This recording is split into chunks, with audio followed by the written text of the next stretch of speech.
Well, kids, another bad weather day, and actually not bad timing for me. You can hear my voice is a little bit rough. I don't feel terribly. I would probably still be in school, but nice to have a little day off. So the original plan was going to be on Tuesday that we would spend about half the period looking at the war in the Pacific and then half doing some research for your oral histories on your historical context research, your HCR. We knew we were missing one day, so I gave you all of yesterday for that. I'm going to try to bring this into about half an hour or so. Looking at the war in the Pacific, I will include a notes-taking template. Ask you to submit that. I'll probably make it due Monday. Why not make it due Monday? Something like that.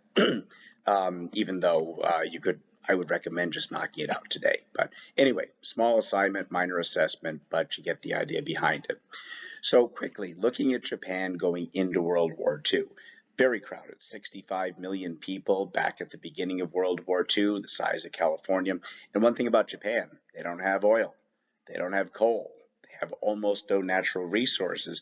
Actually, it's very mountainous and rocky. They don't even have a whole lot of farmland. So how did the Japanese become a major power? Well, they were a trading nation. Absolutely. And you will remember that with the Great Depression in the 1920s, 29, 30, 31, international trade stopped. Japan was being starved. Japan became somewhat desperate. Remember that Japan is the exception to the European ruled world because Japan, with the Meiji Restoration, had become modern, had become industrialized. They defeated China in 1895 in a war. They defeated European Russia in 1905. Japan was in many ways kind of the hero of the non-Western world at this point. Do note that they had already, prior to World War I, they had already taken over Taiwan, already taken over Korea in 1910, and then really the beginning of the whole World War is the invasion of Manchuria in 1931. There we go, map. So again, Taiwan, Korea had been annexed. The invasion of Manchuria, that is the northeastern part of China, like Maine in the United States, even kind of shaped like this. The Japanese said, oh, well, we don't have a choice. We need the resources. Nobody will trade with us. The British and, of course, the French were outraged. How can you do that? How can you invade another people and take their resources? To which the Japanese said, so are you enjoying India? And the British said, well, I mean, but we're civilizing the Indians. And the Japanese said, yeah, it's what we're doing for the Manchurians in China as well. No, you're not. Yes, we are. Europe they don't have any leg to stand on. They are also imperialist countries. Japan is joining them. Japan then moves 6 years later, invading the eastern third of China, and it is vicious. This is referred to as the Rape of Nanking, which was a major city there. Hundreds of thousands of people exterminated in horrifying fashion. Rape as a tool of war. To this day, there are very hard feelings, and almost a century later, between the Japanese and the Chinese over what happened during this war. 1940-41. The United States is not at war with Japan yet. Further expansion into French Indochina, which is what we call Vietnam today. The United States does respond. It's blocked off a little bit here. The United States does not want to get involved in this war, but they are deeply concerned with what's happening in Europe, because remember, this is 1940-41. Hitler is already taking over big parts of Europe. The United States declares an oil embargo. That means they are discouraged, they themselves, American companies cannot export oil to Japan, which it needs for its day-to-day and for its military machine. And also the term that you may or may not see there is they freeze the Japanese assets. Do know that Japanese business people and banks, they make money. They don't just keep it in Japan. Well, they send it off to the United States to invest it there. Well, the United States says, hey, it's still your money, but you're not touching it until this stops. So Japan is financially in fairly bad shape. Seen this cartoon, we looked at it quickly in the class. Again, clearly from a Western point of view, all these treaties that will create peace after World War I, Japan blows a hole through them. Tripartite, three-part pact between Germany, Italy, and Japan. They formed the Axis powers. Hitler, Mussolini, Germany, Italy are openly fascist regimes. Japan is as well. It doesn't use the term fascist, but absolutely, it is a military nationalist machine in the same type of way. Now, you might immediately say, isn't that odd that Hitler, as the white supremacist, would form an alliance with the Japanese? Well, it's much like the non-aggression pact with the Soviets. What's the idea? Well, it will benefit us. There is a comical news magazine called The Onion. These are fake headlines, but I always thought this one was particularly amusing.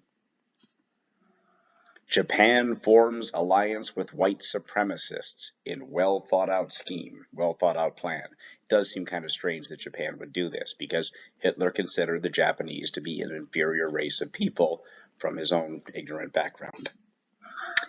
So before Pearl Harbor, before 1941, everything you see here, big chunks of islands, you see Vietnam, you see Taiwan, you see big parts of China into Manchuria, you're seeing Korea, you're seeing a whole lot of area here that Japan already controls. The Japanese decide they are desperate, that if the United States continues to cut off their financial supplies that's stored in the United States and they stop sending them oil and other resources, Japan can't survive. So the Japanese decide to attack a surprise attack on where the U.S. naval fleet is. The U.S. Navy is largely in Pearl Harbor, which is in Hawaii. Hawaii is not actually a state of the United States, but it was a United States territory at this point. The date, very, very famous, the United States, December 7th, 1941. The goal, well, first of all, it will really damage the United States because huge parts of the Pacific Fleet are out there. More importantly, look, they know, the Japanese understand the Americans will be outraged and this means war. But the Japanese don't believe that the United States is going to be willing to fight.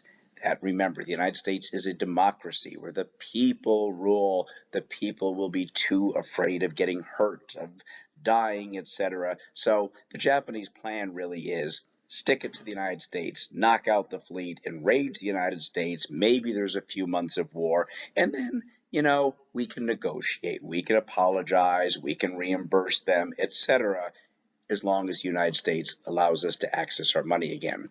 The United States declares war on Japan. The next day, Germany, as part of the Tripartite Pact, declares war on the United States. The United States is now an ally, not like in World War I, an associate of the Allies. No, this is a full-on allied power. The United States with Great Britain, with the Soviet Union now, and China really is the only other country that hasn't been taken over entirely. Japanese planes going to Pearl Harbor, taken aerial photography of Pearl Harbor after the bombing began, shot from the ground, killed about 2,500 American soldiers and civilians in that raid.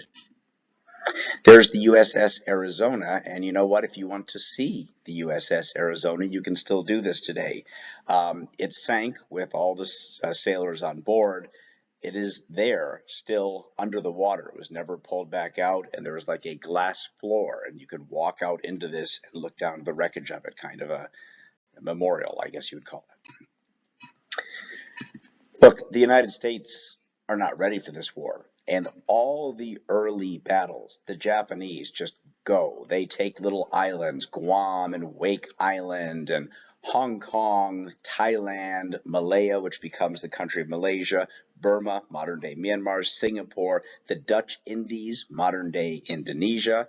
They also, and this is fairly important, they capture the Philippines in early 1942. That's particularly important to the United States because since 1899, the Philippines was the one major overseas colonial holding of the United States. You can't see the whole quote here, but Admiral Yamamoto, a Japanese naval person, said, in effect, look, we can run wild for about 6 months to a year because the United States isn't ready to fight. We can capture a lot of land. We will win every battle. But let us be clear, he says to the Japanese military leadership, After 6, 8, 9 months, the United States, with its huge industrial capacity to build weapons, its huge population suffering no damage in the United States itself, they will come in and be able to absolutely clobber us. So we have 6 months to win enough of a victory that the United States agrees to negotiate. And if we don't, he said, we are not going to win this war. He was right, by the way. So all of this, I mean, this is huge. Everything you see circled in red is controlled by Japan at this point. Interestingly, you would assume that all of the peoples been taken over by Japan are anti-Japanese. Not necessarily. First of all, virtually everything in this map had been dominated by Europeans. And the Japanese used that. They used propaganda to say, hey, look, now you're being controlled by other Asians, and that's better. They called it the Japanese East Asia Prosperity Sphere, and the Japanese told the people of Thailand, of Burma, of what we call today Indonesia, look, we are here to help you get rid of the Dutch, get rid of the French, get rid of the British, and then you will prosper and gain your independence. It seems from the way the Japanese treated these people that they had no interest in doing that at all. But you did find some of the national leaders who said, you know what, let's stand behind the Japanese. It'll get the Europeans out. And by the way, within a decade of when this map is drawn, Europe is out of all of these areas. Indonesia is independent, India, Pakistan, Burma, etc., Vietnam as well too. So yeah, it is the beginning of the end for imperialism in Asia. So here's the map that we're looking at by early 1942. Again, Japan has won every possible victory out here and controls this huge area. The Germans and their allies and the Italians control all of this area. Remember that Spain is fascist as well. It really is a Soviet Union that is barely holding on. Barely. You see how close Moscow is to being captured. We have Great Britain, which, you know, is fighting hard, but my goodness, now the question is, what will the United States do if the United States is entering this war? So at this point, it looks fairly dire. However, it is understood by the Japanese and even by the Italians and Germans that the United States is going to make a huge difference because the United States has a population of 150 million people, unlimited natural resources, and again, they're not going to be bombed. American cities won't be bombed. American factories won't be bombed like all the other countries. Just worth knowing, these are the main allies and the main Axis powers. And again, as Germany and Italy and Japan move in and take over other areas, their empire expands. But those are the major countries beginning to end. And I think I might have mentioned the other day in class, only the United States is involved in both the fighting in Asia and Europe, to any meaningful degree anyhow. Now, this is something I'm cutting ahead to this a little bit. You know, the Japanese have lost. Actually, it's slightly out of place, but that's fine. This is Franklin Roosevelt in 1933. And, you know, older gentleman in his 50s, but looks to be fairly healthy. Here he is in February of 1945. And if you say, God, he looks awful, you're right. He's dying. This is in February of 1945, where the United States meets up with Franklin Roosevelt, with Winston Churchill of Great Britain, and Joseph Stalin. Now, pay attention to the date. It is February of 1945. You know what? This is not about the strategy to defeat Hitler and the Germans, because the Germans have lost. This is after the Battle of the Bulge. France has been liberated. It's a matter of time. Here's what the question is. What happens after the war? Because the United States and Great Britain, longtime allies, they trust each other. The Soviet Union, the communist state, there was hatred, there was distrust, there was fear of the other. So the question is, what happens when Hitler is finally defeated? Because it's going to happen. It might be 2 months, it might be 6 months. The Germans can't win anymore, and that's fully understood. How do we create a world in which A, we defeat the Japanese also, and B, the United States and Great Britain and the Soviet Union don't just enter into a Third World War almost immediately. Here's what they agree upon. A United Nations is going to be set up. That's the United Nations you know of today. It's April of 1945. It meets in San Francisco for the first time. Now in New York it meets. Secondly, Stalin is not a dumb guy. Stalin says, look, we've been invaded twice in the last 30 years. We nearly lost our country. In this last war, we lost 25 million people.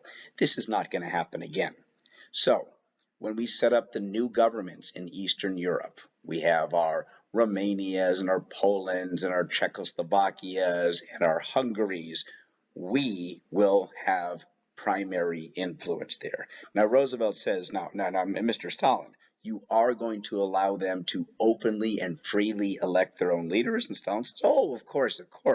Obviously, I will do that. Stalin was lying, but he guarantees that. But we will not allow the United States and Great Britain to come in and set up the new governments. And in a lot of ways, it makes sense. If you think of your map of Europe, it had been Soviet soldiers who had occupied that area. So it's an agreement that Roosevelt's not comfortable with, but he makes. What does he get from Stalin? Stalin agrees. The Soviet Union, once Hitler has surrendered, and that's coming soon. It might be a month, it might be 3. It was actually about 3 months away. 90 days after the final surrender of Germany, the Soviet Union will invade the northern part of Japan. Now, why does the United States want that to happen? Because the Japanese, as you'll see, are just not surrendering, and a lot of Americans are dying, and it could go on for a while. I want you to keep this, though, in your mind, these dates. May 8th, 1945, the Germans surrender. What would be 3 months, 90 days from May 8th? June, July, August? It would be about August 7th or 8th. The Soviets never invade Japan because of something that happens on August 6th. Come back to that in a moment. You might already know what it is. Okay, again, the Japanese ran wild for 6 months. They didn't lose a single battle. The United States simply didn't have an air force, didn't have a navy, but it was coming. Admiral Yamamoto had said, look, for about 6 months we can beat the United States, but starting then we'll be clobbered, and he was absolutely right about this. These are the two major battles. I'm not going to spend any time on this, but the first time the Japanese majorly lost, this is 5 months after Pearl Harbor, the Battle of Coral Sea, which is off the coast of Australia. And then the turning point, the Battle of Midway. This is a Japanese attempt to expand even further toward Hawaii. They are absolutely clobbered by the United States, and the Japanese never, ever win another battle for the next 3 years. It's over. Everybody understands this. The Japanese aren't surrendering, though. Battle of Coral Sea. There's Midway, Hawaiian Islands here. It is midway between Asia and North America, hence the title of it. Yeah, I mean, there's probably more detail than you might need here. I think the key thing to understand, though, is that after the Battle of Midway in June of 1942, the Japanese are just clobbered. They lose every battle. You have battles in which 300 Americans die and 45,000 Japanese soldiers die. They're absolutely pulverized. They're running out of weapons. They're running out of food. They're running out of tanks and planes and everything else. There is no possible way that Japan could win this war. But the Japanese do not surrender. And they're clear. They won't surrender. And there are some reasons behind this. Number one, the Japanese believe, as honestly many people do, that there's something special about themselves. They believed that the emperor himself was the son of the sun god, the most powerful god, the most powerful force in the universe. He wouldn't let the Japanese lose. Number two is something called the Bushido Code. This was a military agreement, a code, an understanding. A true soldier never surrenders. Death over embarrassment. Honor is what matters. And you have literal cases of 10 or 15 Japanese soldiers fighting against an army of 20,000 Americans to the death. There are cases as late as I believe the late 70s or 80s of ships, just pleasure cruises, yachts, going around the Pacific onto a deserted island. People get off to explore, and hey, there's an article of clothing. Someone's been here. We see footsteps. They explore more. They get to an abandoned cave, and you'll see a 70-year-old man wearing rags and a rusted out gun screaming at them. They said, I think this is Japanese. They go back, they call somebody in. This was a Japanese soldier 30 years after the war was over, after the surrender, who was still considering himself a soldier. He just hadn't heard about it because he'd been on this island and had to be convinced that the Japanese could have ever surrendered, because that's not something the Japanese would do. There's also an historical reason. I just think this is worth mentioning because it's interesting. Some of you may know about the Mongols. The Mongols in the 13th century and into the 14th century had the largest empire the world has ever seen, that actually at first was horses on the land but also had a navy. China had been completely conquered by the Mongols in 1289, so they turned their attention to Japan. And the Mongol leader Kublai Khan sent a message to the Japanese emperor: we have you surrounded. You need to surrender in the next 24 hours, or we will come in and destroy every one of your cities and murder as many people as we can. Well, the Japanese didn't surrender. And you know what happened that night? A typhoon hit. A massive storm destroyed the Mongol fleet entirely, saved Japan from invasion. The Japanese, historically, they called that the kamikaze wind, the divine wind, the holy wind. Kamikaze pilots, you may have heard of. The idea here was that God had stepped in to save the Japanese people. End of story. Could this still happen in 1943, 1944? Many Japanese believed it would. Yeah, but militarily, look at the ships, look at the numbers. No, we know. We have faith. Famous photograph, actually staged. Yeah, these were kamikaze attacks. My Uncle Henry had been out in the Pacific, and they would see these planes coming. These guys would load their planes up with fuel, fly out into the ocean, and try to dive bomb and blow themselves up on American ships. American gunners were there trying to knock it out of the air before they had a chance to get to them. But this is the type of commitment. This was not a one-off thing. These are suicide bombers, I guess you'd call them. There were thousands of them willing to die for the emperor, death before dishonor. Yeah, and again, Roosevelt, who had just met with Stalin and just met with Churchill, he was dying, and he does die 2 months later. The war is still going on in Europe. It is certainly still going on in Japan. And the new president, his name is Harry S. Truman. So here's our little timeline. April of 1945, Roosevelt dies, Truman becomes president. Hitler commits suicide on April 30th, and the Germans surrender a week later. I think it's on May 8th, which is my mother's 7th birthday. There you go. In July, the United States tests its first atomic bomb. And by August, remember I told you the timing on this, Germans surrender May 8th, June 8th, July 8th, August 8th. It is time for the joint invasion of Japan. The Soviet Union from the north, as agreed upon at Yalta, the United States from the south. August 7th or 8th, that will begin. Stepping back, if anybody has seen the film Oppenheimer, which I would recommend seeing, you'll get an idea about this. There were a number of European scientists, one of whom was Albert Einstein. Some of the great names of European physics said, look, we believe there's a technology to create a bomb unlike anything else, and we know that the Germans are working on it. So we in the United States need to get this bomb first. This is top secret. Nobody knew about it. No investigative journalist. You had, honestly, when Harry Truman was vice president number 2 in charge of the United States, he had no idea that this was happening. It involved a couple 100,000 people.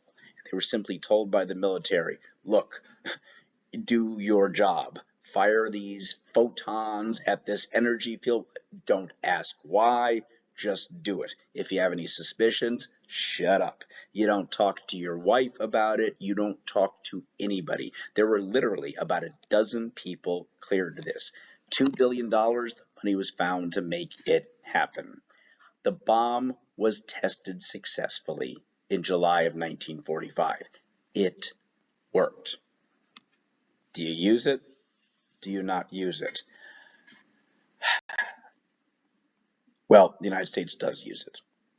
On August the 3rd, they go to Japan. They say, look, we have a weapon that is going to change this war, and it's going to kill thousands, tens of thousands, maybe hundreds of thousands of Japanese. We will destroy your island. You have a chance to surrender. Now, the Japanese weren't going to do this. The Japanese had made it clear, we don't surrender. We are Japanese. We live by the Bushido Code, and probably assumed that this was just a bluff. So on August 6th, notice that is 1 day short of 90 days from the end of the war in Europe. That means something. The United States dropped a single bomb on the Japanese city of Hiroshima. By the way, this was not a military installation. This was civilians. These are people like you and I. And you know, we don't know how many people are incinerated in a matter of seconds, but it was probably 70, 80, 90,000 and far more by radiation. The world had never seen anything like this. You know, 3 days later, a second bomb is dropped on Nagasaki, which is another Japanese city. Same results, same death toll. 6 days later, the Japanese surrender. This war is over. We're going to talk in the next unit more about these atomic bombs and the Cold War and the ethics of it, because it's a bigger question, but at least wanted to get the story to you here. I will come back to this later. There are major questions. Here's the bottom line question. You can slow this down, look at it if you wish to. The question is, in war, are there weapons too horrifying to use? That's a question we still ask ourselves today. Again, in the last unit, we'll come back to it. Yeah, that's the replica, not the actual one of the bomb. That single bomb wiped out 100,000 people in seconds. There's the single bomb going off, and look, if you start counting blocks, I mean, my goodness, there's almost nothing standing. This was a crowded city filled with buildings. It was just leveled in a matter of seconds. Another look at, you wonder why there is this mushroom cloud. Remember, heat rises, but then when it cools, it starts to settle down again. That's why you see a mushroom cloud with this. Another image, I think this is a later hydrogen bomb we'll talk about in the next unit. Leukemia deaths, cancer deaths, radiation. I mean, many, many, many thousands more cases in which you had people burned into the sidewalk. You'd have human forms, and just like a burn, this woman's dress melted into her skin as a result of the heat from the bomb. Did not kill her in this case. Yeah, there we go. So we start looking just a little bit at the devastation here. The Japanese do formally surrender. World War II is over. Sailor grabs a young woman and kisses her, which is probably not cool, but it's a famous photograph, so I include it. Okay, the war itself in the last couple minutes we have. Yeah, I'm going to get to 30 minutes. I'm very proud of myself in this. At least 50 million human beings die. Most people think it's probably higher than that. Notice it's mostly civilian. This is the first major war in which civilians are the main target. And this is not accidental. This is not collateral damage. That's exactly who the United States was bombing at Nagasaki and Hiroshima. It's exactly who the Japanese were attacking by attacking big cities. This is exactly who the Germans were targeting with their air force. The United States and British bombers that were attacking huge parts of German-held territory in Germany. The idea was break the will of the civilians, bring the war to an end. We don't know how many Russians die, 20 million, 25 million, 28 million. We don't know. We don't know. China probably loses about 10 million human beings. The Japanese lose millions as well. The Germans, the Poles. You know what? 3% of the world's population dies during this period just from the war itself. That's pretty dramatic. You see that the majority, and this is something after World War II, we're going to look into this Cold War period where the Soviet Union starts to take over territory and demands control. Look, some very bad things to say about the Soviet Union, Joseph Stalin in particular, but looking at this chart, do you understand why the Soviet Union said, this is not going to happen again? The Soviet Union is not going to be weak. We will protect ourselves. Because 90% or 65%, 2/3 of the Allied deaths were Soviets, another quarter were Chinese, the United States, the UK, France. I mean, this is terrible, lost a lot of people, but the major price paid by the Chinese and certainly the Soviets. On the Axis side of it, it's not that the fighting was more vicious in Germany and Japan, just a bigger population in Germany. Yeah. Look, 70% in Europe, the industrial capacity just gone. The factories are gone. The fields are destroyed. The roads, the bridges, you name it. We have millions, tens of millions of Europeans. We have, of course, a refugee crisis right now. We've had with Syria falling apart in recent years. We have climate refugees where land is no longer operable. After World War II, this is probably the worst so far in world history. You had tens of millions of people that had no place to go. Where could they go? Their whole areas were bombed out. They were physically and emotionally damaged, etc. And you know what? It isn't necessarily over, because the United States and Soviet Union are not going to be good buddies. And right now, the United States has got the atomic bomb and the Soviet Union doesn't, but it's understood that technology is going to spread. Could we have a World War III following a World War II? Albert Einstein, the physicist, was asked, Mr. Einstein, what kinds of weapons do you think will be used in World War III? And he said, I have no idea. I can't even imagine it, but I will tell you one thing with certainty. World War IV will be fought with sticks and rocks.